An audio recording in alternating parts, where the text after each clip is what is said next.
Welcome to All In November 3rd, 2021. I'm Trinice Cannon. Homecoming week wrapped up with a Colonel win and the announcement of King and Queen.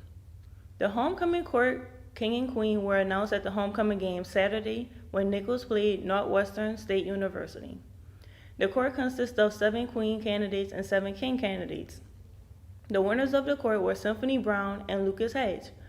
While the candidates were active all around campus, Symphony Brown serves as the student vice body president and member of Delta Zeta Sorority, Pelhanic Association, and Lady Legacy Leaders. Lucas Hedge is a member of the Nicholls baseball team, a member of the Allied Health Club, Biology Society, the Kappa Ocrown Nu Honor Society. Earlier during homecoming week, the P-Rock races came back to campus. There were lots of racing and splashing. The P-Rock race tradition began in 1953. The races originated with an ROTC event where cadets raced down Bayou Lafourche and P-Rocks from a nearby town of Raceland. Students and faculty raced in the SPA organization event. The race is now shorter than it originally was. There are categories for women's student teams, men's student teams, co-ed student teams, faculty and staff teams, and the Alumni Federation division. Congratulations to the winners of the 2021 annual P-Rock races. KNSU TV's Hannah Robert takes a look inside of the new art exhibit on campus. There's a new exhibit in Talbot Hall. The Got the Green Light exhibit showcases the fall 2021 seniors in graphic design. And the Green Light exhibition is us getting the green light from our mentors. It's us progressing into our futures and really just getting that green light and showing that we've put all this hard work and experience and craftsmanship and skill and passion into our time here over the past 4 years. Actually, the packaging is a resemblance of the cardboard material we chose to use because we're packing up and leaving and moving on to our future endeavors, and we're very excited for that. The exhibit includes logo types, identity systems, branding, and packaging of businesses, brands, and more. Gonzalez did an internship with the Mass Communications Department over the summer, where she got assigned with coming up with an identity system and branding for a new coffee shop in the library called The Brew. So these letter forms support one another, and they resemble the ligatures here, connect and support one another just how the same way that the coffee shop will support our students here at Nicholls. The exhibit is open November 1st through the 11th in 111 Talbot Hall at the Dane Leday Gallery. So if you need something to brighten your day, come check out the Got the Green Light exhibit. This is Hannah Robert with KNSU TV. Nicholls Dining Services is hiring. They announced on their Facebook page that they were looking for workers. The dining services are offer a flexible schedule, part-time positions, and on-campus convenience. If you are interested, visit Indeed.com and search Sodexo Thibodaux, Louisiana for available positions. After the break, a baseball controversy.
The name for the warm-up space for pitchers might be changed soon.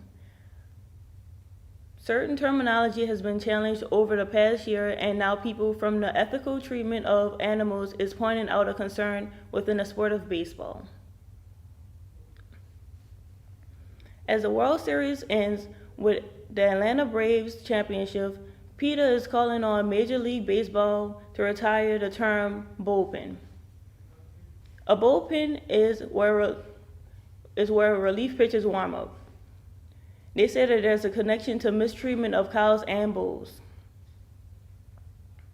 PETA released a statement that said the term referenced the holding area where terrified bulls are kept before slaughter, and it should be removed from all of the baseball language. An alternative suggestion was arm barn, which it thinks is more modern and animal friendly. PETA even changed its name on Twitter to arm barn. The term bullpen has been associated with baseball for at least a century. Delaney Liguori from the Nichols World gives an update on everything happening for our campus news magazine. I'm Delaney Liguori, a staff writer, and this is What's in the Nicholsworth. Last week we covered university masking policies, Halloween costumes and candies, which Reese's won, and Hoquo events. Congratulations to Symphony and Lucas. And lastly, we covered misinformation spreading around campus gossip and Michelle Caruso's email. This week we'll be covering the profiles on the homecoming king and queen, Symphony and Lucas, and we will profile Renee Hicks as a Servant Leadership Award. Lastly, we're going to cover why movie reviews are bad. On the magazine, they're all hands on deck this week. We ship off the magazine on Thursday, and we hand out a new magazine on the 13th at the football game. It was greatly appreciated that students were able to submit in stories because we value those stories in it, and we need to highlight what happened during Hurricane Ida, and the people need to know. So we're really excited about the new edition, and we are looking forward for everyone's reactions and reviews. And I'm Delaney Liguori, and that's what's in the Nicholsworth. There's a new graduate school concentration at Nichols. Nichols offers a virtual info session on their new feature program, Technology Education Leadership. Nichols graduate studies director Jessica Cortez and coordinator Grant Ordine will now answer virtual questions. Department of Education faculty members Dr. Eugene Dow and Dr. Cynthia Vivacer discuss future job opportunities, how long the program takes, admissions requirements, and capstone courses. Nichols State University technology professor Dr. Babestow says that doing this is a unique program and adds technology components to the higher education admissions. She believes that the job market favors the candidates with graduate degree technology leadership. 4 new educational technology leadership courses options prepare the job market. Those enrolling in the 3 courses per semester can finish the program in less than 2 years. If you would like more information about visit facebook.com/Nichols. Here comes the football team on wheels. Come on now. There's about a million reasons why injured former National Guardsman Andy Butterworth wanted to be here on this day. It's football. He'd been playing it since he was a kid here in Kansas City, and the game that he loves still gives him chills. Some of those butterflies, the excitement, the banging, the hitting. After losing his right leg in Iraq in 2004, Andy says this is a way to feel like that kid again. Get out there and bang chairs and get some bumps and bruises. And Andy says this sport is very competitive. They're good. They know how to move their chair just enough to block you. If you haven't been doing it for very long like I haven't in a wheelchair, it's a little tricky. Andy is a lineman and receiver for Kansas City in the USA Wheelchair Football League. It's part of Move United, an organization that helps those with disabilities participate in sports. We're just out here trying to show everybody that we play football the same as everybody else can. 1, 2, 3, cheer! It's 10 teams from NFL cities all over the country, all in Kansas City, promoting a sport that's on the grow. You know, guys are out there doing the same exact thing that anybody with 2 legs and 2 arms are doing. We just do it in a different way. Because players like Andy say no matter what their situation, there's a way to get out there to be competitive. And he says sometimes it's that competition that means everything. What is for lunch today? Ellenden Memorial Library has answers. The library now offers fun resources for students off campus. Books That Cook is an online cookbook featuring all of the recipes, tips, and techniques needed to increase your cooking skills. College students may be interested in learning how to cook in their dorms. It can be hard to cook on a small budget in a small dorm. The recipes for every college student should know. A cookbook provides a quick breakfast, backpack-friendly lunches, dorm-made dinners, study break snacks, mug cakes, and tips. Did you know that there are many different types of gumbo? Of course, living in South Louisiana, you know about seafood gumbo and chicken and sausage gumbo, but there's many more. The Gumbo Love ebook shows you how to make Mexican gumbo, Caribbean gumbo, and more. There are ebook features recipes from specific areas of the United States. Make tamales from Texas, Old Farm, Wisconsin recipes, treats from North Carolina, or open-faced sandwiches like they do in Louisville. If you're curious about international foods, read Gastro Obscura.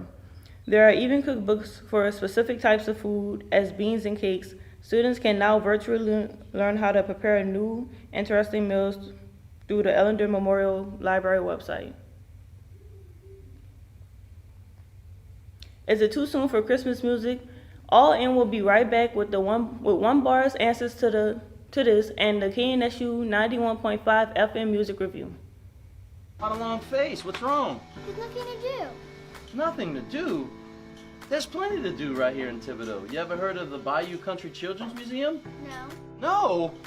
Well, let's go find out. Come on, let's go. Okay. All right.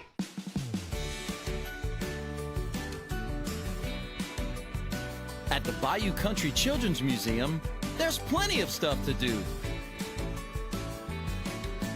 Located in Thibodaux, Louisiana, we work to educate children and adults throughout the Bayou region. Every day, we provide hands-on learning experiences. And that's not all we do. We offer a wide variety of services like field trips, birthday parties, and summer day camps. Learn how to shop like Mom and Dad in our Rouse's grocery section.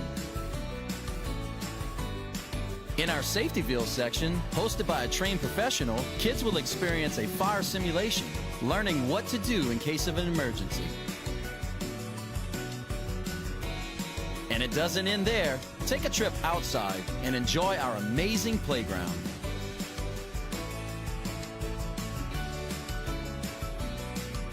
Play is a critical way to find out about new things. The ability to play is instrumental in scientific exploration, discovery, and creativity.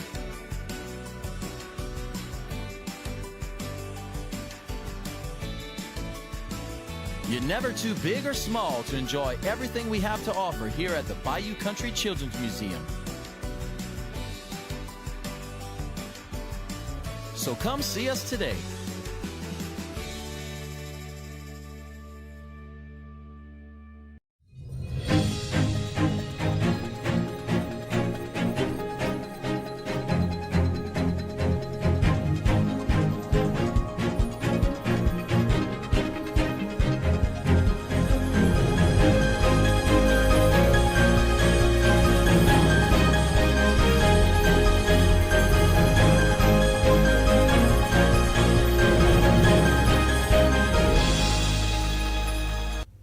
Ready for some live music? Come out to Daniels Theater and listen to the Nicholls State University Wind Ensemble performance, Music in the Sky. Dr. Jason Ladd is conducting the ensemble. They will be playing music of Shabazz, Singleton, Kiefer, Hoyce, McKelly, Sosa, Williams, and the performance is this Thursday at 7:30 in the Daniels Theater. The Lockdown Sessions is the name of the brand new album by fan musician Elton John. Here's KNSU Radio with the review on this week's music segment. Hiya, welcome to the weekly music segment. I'm Chance Havlin, and once again I'm here to review an album. This week's album is The Lockdown Sessions by Elton John.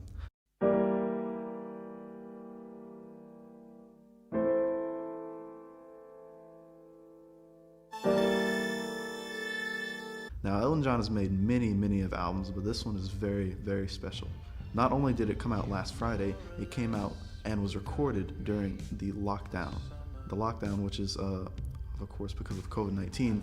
And during this lockdown, Elton John had to cancel his farewell tour, and instead of just sitting around the house like I did, he decided to go out and make an album. And he did a lot of collaborative efforts with different artists, some of them being Dua Lipa, Young Thug, Nicki Minaj, and lots of other artists. Stevie Wonder, Glenn Campbell, just no genre, no specifications, just worked with everybody I guess you can get on the phone. And this is such a good album. Like, I think that the first 10 tracks you can just listen to all the way. And some of them may not be from Elton John, because this is more of a, I guess you can call it a compilation album, but the songs on this album are very much hits. There's not many that couldn't be played on the radio right now and people would like them. Some of my favorites are Cold Heart by Dua Lipa, Learn to Fly by Surfaces and Elton John, and Orbit by Elton John and S.G. Lewis. Now, a lot of the artists on here are,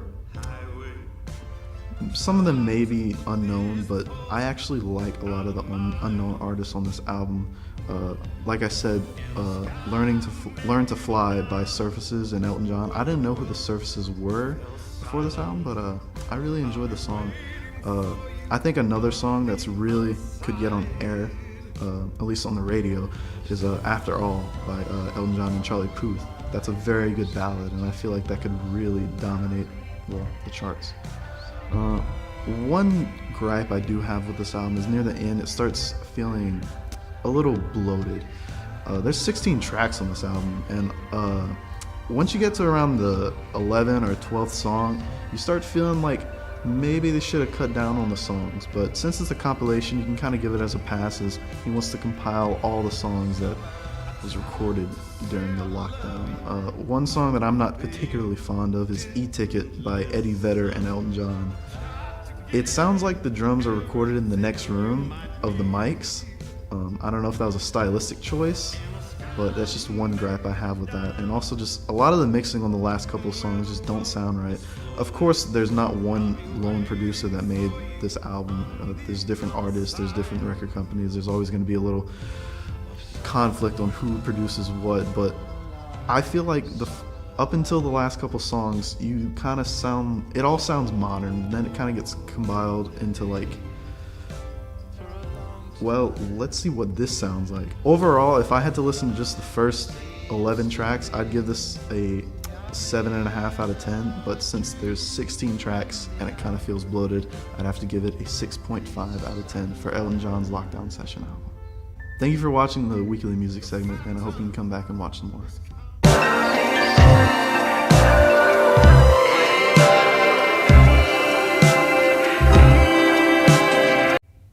India is lighting up the night. In India, the 5-day festival of lights known as Diwali is in full swing. During the main celebration, more than 1 billion people across the 5 faiths worldwide will exchange gifts, spend time with loved ones, and eat and pray. Diwali typically happens in November and October, but the dates change each year based on a Hindu lunar calendar. This year, Diwali will be on Thursday, November 4th. A Texas bar has given Mariah Carey's mega Christmas hit the silent treatment. Is it too soon for the Christmas classic? When Mariah Carey sings, some want a lot less of this song, which explains why a self-described dive bar in Dallas put up a sign on their jukebox that has Mariah fans up in arms. Mariah Carey's All I Want for Christmas Is You will be skipped if played before December 1st. After December 1st, the song is only allowed one time a night. I don't hate Mariah Carey and I don't hate Christmas. But the general manager of Stone Lee P says customers play Mariah's mega hit too often and too soon before Christmas. So the staff is on high alert. Once we hear those twinkles, we run for the remote. It's really just a button that we press skip. To skip Mariah long before she gets to the title. Fans are outraged if I see that sign, but amazingly, it's never been defaced and they've put it up for a couple of years. Some were defiant. I will be streaming it 1 million times this Christmas season and the next 2. Even Mariah herself reacted. Watch the bar manager's eyes when we tell her that. No! Yes! Someone posted, "Is this the war on Christmas?" And Mariah responded with herself in armor, ready to do battle. She also posted a video of herself destroying the knot in "It's Not Time." It's time for Mariah's favorite season, Christmas. But plenty of commenters supported limiting the song to one play per night, noting, "This needs to apply to all Christmas songs and become a constitutional amendment." The bar manager says it's really just a joke, meant to be funny. Is not this? Jeannie Mose, CNN, New York.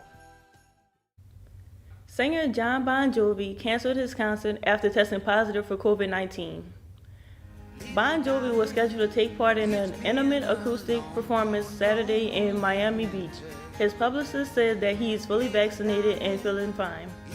The publicist also said that Bon Jovi is isolating and doesn't have any future public performing events scheduled at this time. He is not the first high-profile singer to test positive for COVID-19 this month. Singer-songwriter Ed Sheeran announced last Sunday that he had tested positive for coronavirus.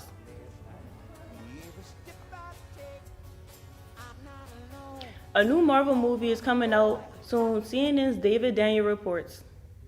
We have helped them progress and seen them accomplish wonders. Eternals have nurtured humanity for 7,000 years. We have never interfered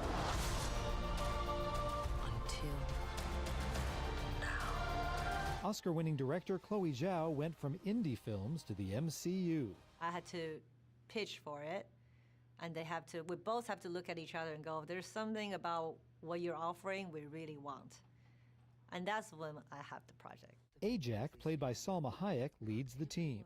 I had given up on the hope of Marvel noticing that I existed, and it was just amazing. The diverse cast includes Lauren Ridloff as the MCU's first deaf superhero. I love that my deafness is not seen as, a driving point to a story. It's just, it's just an asset. And Kumail Nanjiani as its first South Asian superhero.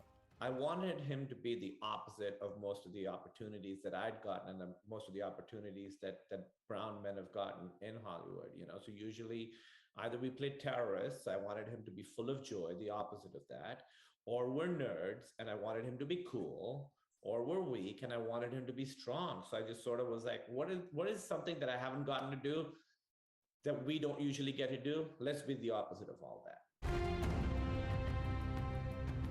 Between the heroics, we see the friendships, which the cast formed off-screen as well, most of them. I don't think I was really expecting to come out of this with so many incredible friendships. I mean, I really got to know everyone so well. Yeah, I made no friends on this movie. Excuse me? Apart from you. We became friends. We became friends. Okay.